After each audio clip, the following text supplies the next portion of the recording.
semana, para nós refletirmos um pouco, conhecermos um pouco mais da palavra de Deus.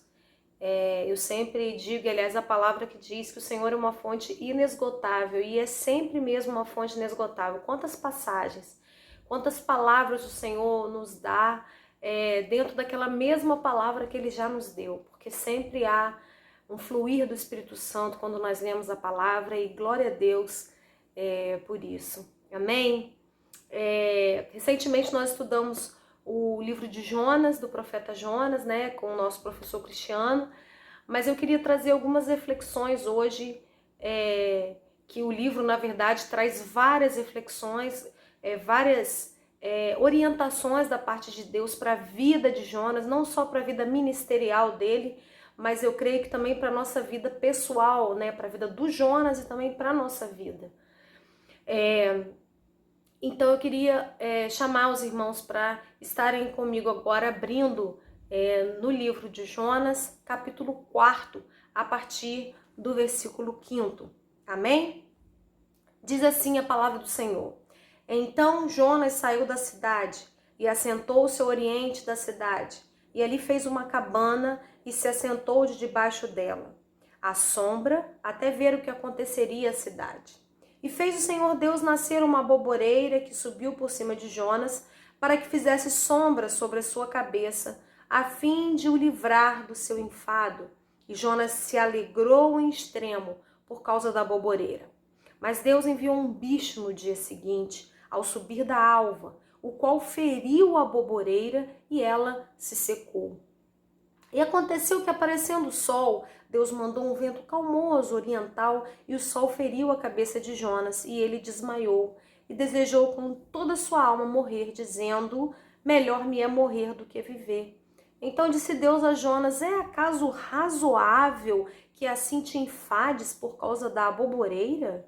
E ele disse: é justo que me enfade a ponto de desejar a morte. E disse o Senhor: tiveste compaixão da aboboreira, na qual não trabalhaste, nem a fizeste crescer, que em uma noite nasceu, em uma outra noite pereceu. E não hei eu de ter compaixão da grande cidade de Nínive, em que estão mais de 120.000 homens, que não sabem discernir entre a sua mão direita e a sua mão esquerda, e também muitos animais? Irmãos, eu acho esse diálogo de Deus com Jonas tremendo. Deus está trazendo alguns valores para a vida de Jonas, chamando atenção sobre algo na vida de Jonas que é muito importante na vida de todos nós, que é a questão da prioridade, daquilo que é importante, daquilo que é essencial, né? Nós sabemos de toda a rebeldia de Jonas em pregar para a cidade de Nínive, tanto que ele entra no navio para Tarsis, ele se esconde naquele navio, ele fica lá como se nada tivesse acontecido, e Deus, de uma forma bem direta, né, fala para ele: Jonas, você não está entendendo. Eu quero você lá. Foi lá que eu te coloquei. Foi para lá que eu te chamei. Então você vai. E Jonas vai e faz aquilo que Deus manda, não é? Deus manda, e é muito interessante que nós vemos que Jonas faz aquilo claramente, a Bíblia não mente nisso, contra a vontade dele. Ele não queria que a cidade de Nínive se convertesse, tanto que aqui no capítulo 4, esse que nós lemos, mas o iniciozinho dele, diz que Jonas estava desgostoso, ele estava extremamente triste, e ele diz assim: eu sabia, Senhor, que isso ia acontecer, não foi isso que eu te falei? Eu sabia que o Senhor era um Deus misericordioso, que o Senhor era um Deus maravilhoso, por isso que eu quis fugir para Tarsis, porque eu sabia que se eu falasse do teu amor, as pessoas iriam querer saber do teu amor, não é? E nós vemos uma atitude extremamente egoísta da parte de Jonas, quando ele quer guardar o amor de Deus só para ele não quer fazer aquilo que Deus manda ele fazer. Nós vamos avaliar algumas atitudes dele e algumas lições que a palavra nos traz a partir dessas atitudes. Mas eu quero primeiro chamar a atenção sobre a questão da prioridade invertida.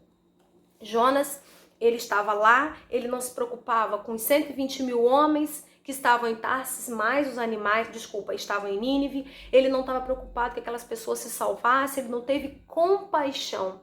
Mas ele teve compaixão de uma aboboreira, né, que nasceu para dar uma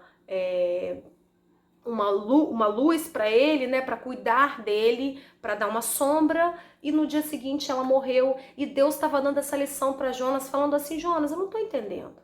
Você acha que é razoável isso? Você tem compaixão de uma abóbora, de um pé de abóbora, e não tem compaixão de vidas, de pessoas? E Deus nos chama a atenção, e foi isso que o Espírito Santo ministrou muito ao meu coração enquanto eu estava lendo o livro de Jonas novamente. O Espírito Santo falou assim: como as suas prioridades às vezes elas estão invertidas, né? Quando os seus valores às vezes estão invertidos. Na nossa Bíblia de aplicação pessoal, eu sei que alguns têm essa Bíblia, o comentarista é o Antônio Gilberto, e ele faz um comentário muito interessante. Muitas pessoas são capazes de chorar a morte de animais, de cachorros, e eu não estou aqui te criticando por isso, porque eu também tenho animal de estimação e sei o quanto nós nos apegamos e quanto nós o amamos, né? Ele vira um membro da família, eu entendo perfeitamente. Mas muitas pessoas são capazes de chorar essa perda de um animal que não tem vínculo sanguíneo nenhum, mas são incapazes de chorar pelas vidas que estão passando lutas, dificuldades. São às vezes capazes de orar pelos seus animais para que eles fiquem curados, mas não se dispõem a orar por vidas que precisam do amor de Deus, que estão carentes. Tem às vezes um coração endurecido, um coração cerrado para abençoar a vida das pessoas. Quantas vezes compramos uma ração cara para o nosso animalzinho, ou um biscoitinho, alguma coisa, e não somos capazes de abençoar a vida de ninguém com absolutamente nada, porque nós nunca podemos. Sempre estamos preocupados com aquilo que é nosso, com aquilo que é importante para nós, mas nunca nos preocupamos com a dificuldade do outro. E é isso que Deus estava falando para Jonas. Jonas, acorda. Você não está percebendo o quanto você está vivendo uma vida com prioridades invertidas, o quanto você está com os seus valores completamente diferentes daquilo que eu projeto para você. Porque o meu projeto, Jonas, Deus falava para Jonas há muitos anos atrás, e a palavra de Deus ratifica lá em Mateus 6,33, mas buscai primeiro o reino de Deus e a sua justiça, e todas as outras coisas serão acrescentadas.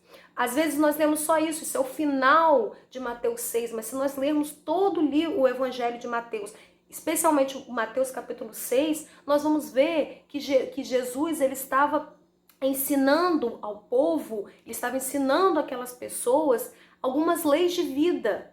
Ele estava dizendo o seguinte: olha, você vai olhar ali para os lírios do campo, eles não fazem nada, mas eu cuido deles. E você não precisa ficar ansioso por coisa alguma, porque eu cuido de você. Deus estava nos dizendo ali que o reino de Deus precisava ser nossa principal prioridade. E que todo o resto, ele seria acrescentado. Ali também tem um modelo de oração para nós. Então, se nós queremos entender quais são as outras coisas que Deus vai nos acrescentar, é só nós lermos Mateus capítulo 6. Nós vamos entender que Deus vai acrescentar todas essas coisas, se nós o buscarmos em primeiro lugar. Aqui Jonas estava buscando, se preocupando, amando uma aboboreira e não tinha compaixão do seu próximo. Quantas vezes nós somos assim? Não temos compaixão, e também na nossa vida pessoal. O reino de Deus é a última coisa que está na nossa lista de valores, de prioridades. Nós nos preocupamos com o terreno que queremos comprar, com a casa que queremos adquirir, com a educação dos nossos filhos, com a nossa casa, com o imóvel, com os meus prazeres, com as minhas distrações, com o meu descanso, e tudo vem antes. Mas o reino de Deus é a última prioridade que eu coloco na minha lista, quando na verdade ele deveria ser a primeira, ela deveria ser a primeira, deveria estar lá no topo. A primeira coisa que eu deveria buscar era o reino de Deus, e o mais seria acrescentado à minha vida. Deus está chamando a atenção de Jonas para isso, e eu creio que ele também está nos chamando a atenção, que é governo de Deus sobre a nossa vida. A nossa prioridade, o nosso valor principal precisa estar focado no reino de Deus. Se preocupar com o imóvel, com a diversão, com a casa, com os filhos. Eu não estou dizendo que você não pode, mas isso é o acréscimo da sua vida e da minha vida.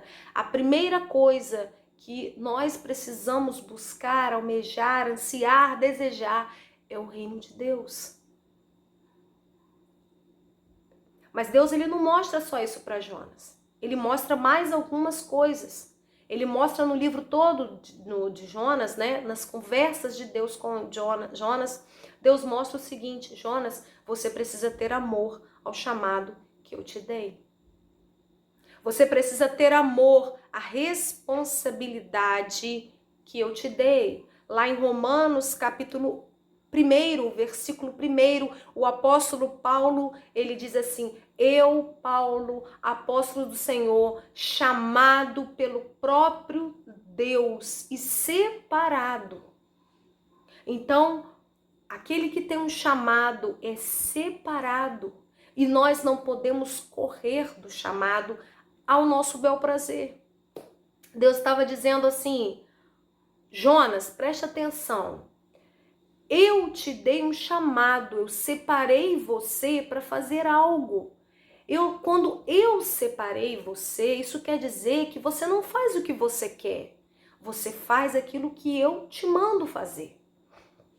Quando nós vamos estudar outros profetas que não sejam Jonas, todos os outros profetas, nós vamos ver quantas coisas eles fizeram sem a vontade deles. Irmãos, nós estávamos recentemente fazendo uma reflexão sobre o livro de Oséias, e nós vemos ali uma relação de um homem que sabe que está se casando com uma mulher de prostituição.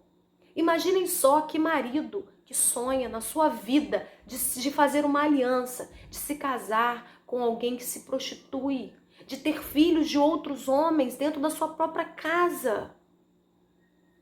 E se nós olharmos com a nossa visão humana, a nossa visão limitada, a nossa visão racional e até imunda, nós vamos dizer assim: nossa, o que é isso? Mas a palavra também diz que nós não devemos nos guiar por vista. A nossa visão, ela vai além disso daí. O que Oséias fez? Atendeu ao chamado de Deus. O profeta Jeremias era uma criança quando foi chamado por Deus. Quais são as prioridades de uma criança, querido?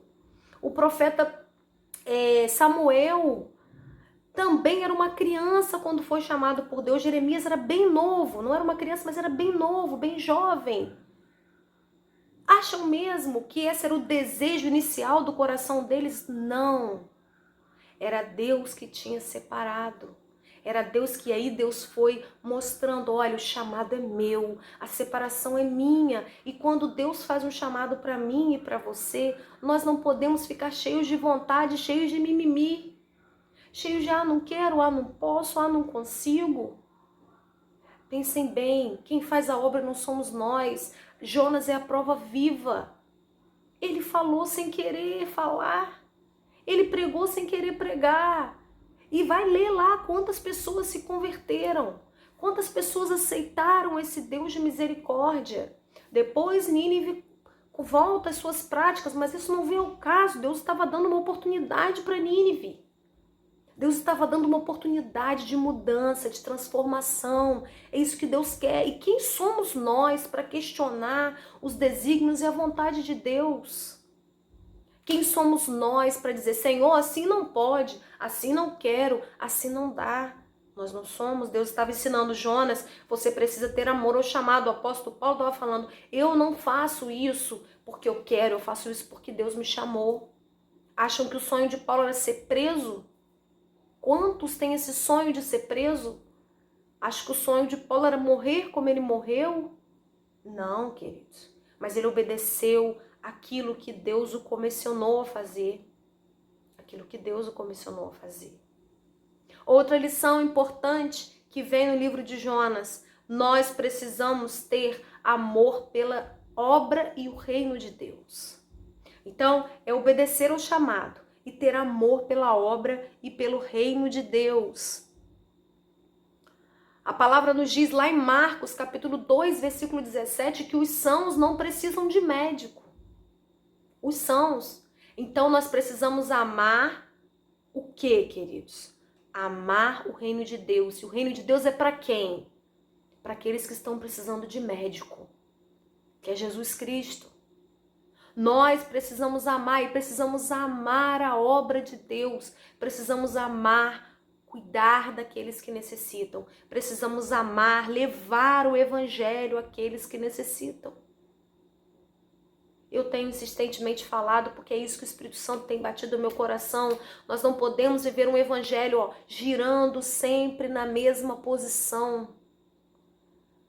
Em nome de Jesus, você precisa sair, desse ciclo, você precisa avançar, em nome de Jesus. Eu conversava hoje com uma pessoa e eu dizia, olha, preste atenção, avançar depende de você e Deus. Não depende de A, B ou C. Você precisa se colocar diante de Deus, se posicionar. Mas às vezes, queridos, parece que algo... Aliás, parece não, eu tenho convicção de que algo bloqueia e não se avança. E fica parado no mesmo lugar. É como se os pés estivessem na areia movediça. Anda, anda e nada sai do lugar. Vai só afundando se não tiver cuidado. Então, Deus está ensinando para Jonas, você precisa ser obediente ao meu chamado. Se você for para Tarsis, eu vou te enfiar dentro da baleia e vou trazer você para a beira do mar para você ir para Nínive. Você tem que ter amor pelo meu reino. Você não pode amar uma abóbora, amar coisas, amar bens e não amar a minha obra, o meu reino, a minha vinha. Amém? Glória a Deus. Né? Nós falamos sobre a vinha aí, a parábola da vinha, que estava lá em Isaías capítulo 5. Então nós não podemos. E Deus fala outra coisa para ele, muito importante. O juízo não é seu, Jonas. Não é você que decide quem você vai sentenciar, quem vai ser condenado ou quem não vai ser condenado. Sabe por quê? Porque a palavra diz lá em Salmo capítulo 7, versículo 11, que o juízo vem de Deus. Porque ele é um justo juiz. Ele é justo. Nós não. Nós não somos justos. O nosso julgamento, ele tem um peso de humanidade horrível.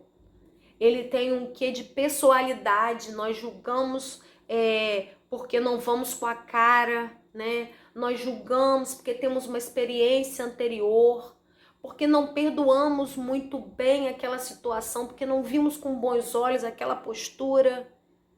Mas o juízo de Deus não é assim, porque o juízo de Deus, ele é justo, porque ele sonda os corações, e eu e você não sondamos.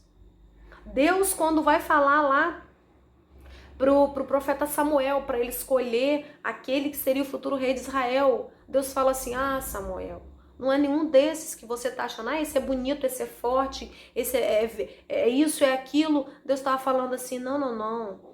Você olha para isso, vocês olham para a aparência, mas eu olho para o coração.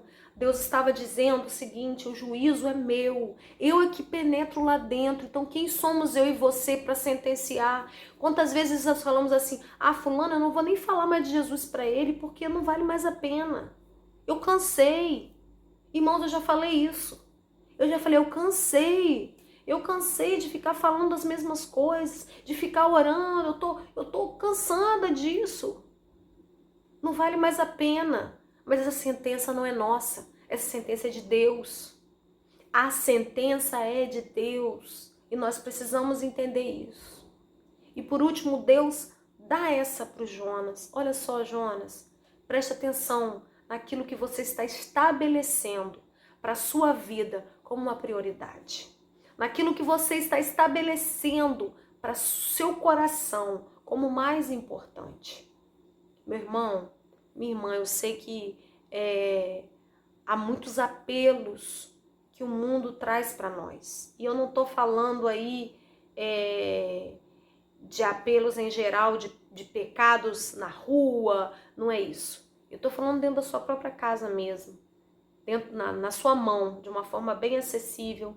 Há muitos apelos aí na palma da sua mão, com esse aparelho que pode ser tão útil para tantas coisas, mas pode ser tão destrutivo para muitas coisas. Eu tô falando do celular que eu tô usando nesse exato momento para gravar essa palavra.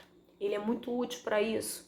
Ele é útil para nós ouvirmos louvor, ele é útil para nós até vermos um filme, mas ele também é inútil para nos fazer pecar em muitas coisas. Então, cuidado com aquilo que você tem estabelecido como valor para sua vida.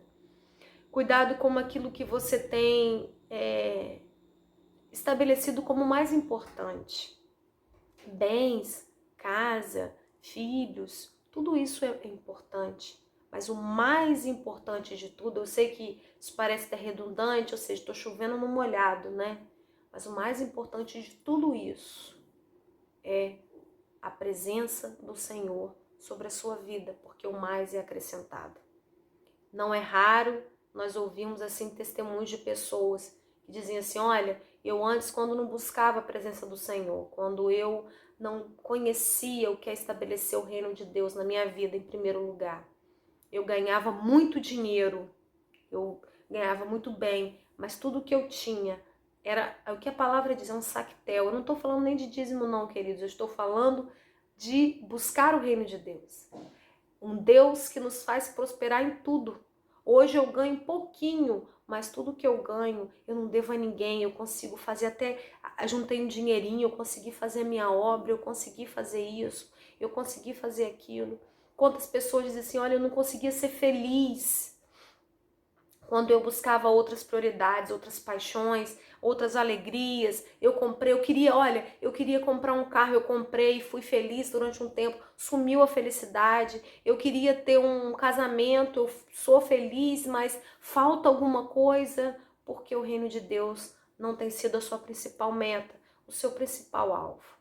E em nome de Jesus, que a partir de hoje você entenda essa importância de ter a prioridade como prioridade mais importante, mais essencial, fundamental para a sua vida, o reino de Deus e toda a sua justiça. Amém? A justiça é o juízo que vem de Deus. E o demais vai ser acrescentado. Leia lá Mateus capítulo 6, que você, em nome de Jesus, vai encontrar em Deus o que vai ser acrescentado à sua vida a partir do momento em que você buscar esse reino maravilhoso, a partir do momento em que ele for a sua principal prioridade. Amém? Que você não foque na boboreira, nem na sombra que ela te dá, mas no Deus que deu essa boboreira para você, ou seja, no Deus que te sustentou com uma sombra, né? Deus vai lá para Jonas e tira aquela boboreira, tira a sombra e tira e deixa um sol para ele falando assim, Jonas, presta atenção, você está confiando na boboreira que te dá a sombra, você está esquecendo quem foi que te deu a boboreira. Você está confiando no seu dinheiro para adquirir coisas, mas você está se esquecendo quem foi que te deu o dinheiro e te deu condições para você ter as coisas. Você está confiando no seu casamento, né? Mas você está esquecendo quem tem abençoado e cuidado do seu casamento. Está confiando no seu trabalho, mas você se esqueceu. Quem foi que te deu esse trabalho? Quem foi que te deu condições, né, de ser honrado nesse trabalho, de ser respeitado nesse trabalho? Amém? Em nome de Jesus eu quero orar com você e eu creio em nome de Jesus que você vai repensar sobre suas prioridades. Eu digo isso porque eu pensei, eu tenho repensado, sempre estou repensando, porque eu não sei quanto a vocês, mas eu quero morar no céu. Amém?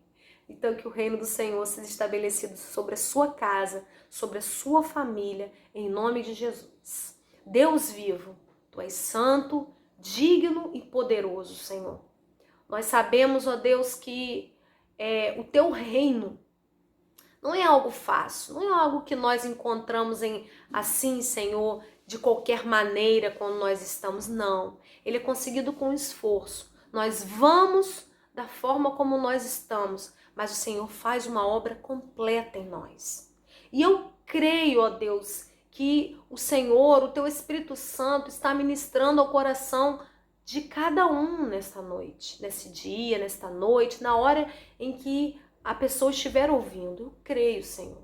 Eu creio que o Senhor há de fazer uma obra tremenda de tal forma, Senhor, que todos aqueles que têm colocado outras prioridades, Senhor, no Teu lugar, que o Teu reino seja estabelecido agora nesta casa, nesta família, sobre esta vida, em nome de Jesus.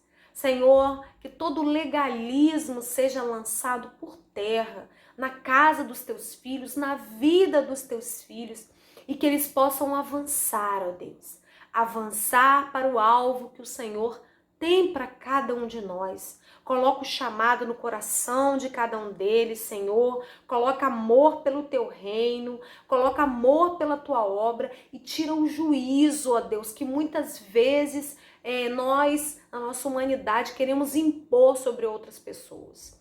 Pai, nós entregamos a nossa vida, o nosso coração no Teu altar e na Tua presença, em nome de Jesus. Amém. Que Deus te abençoe. Até o nosso próximo encontro, para a glória e honra do Senhor Jesus. Amém? Dê aquele like abençoado aí, não deixa de dar não, para nos ajudar na divulgação do nosso canal, para a glória e honra do nosso Deus. Grande beijo.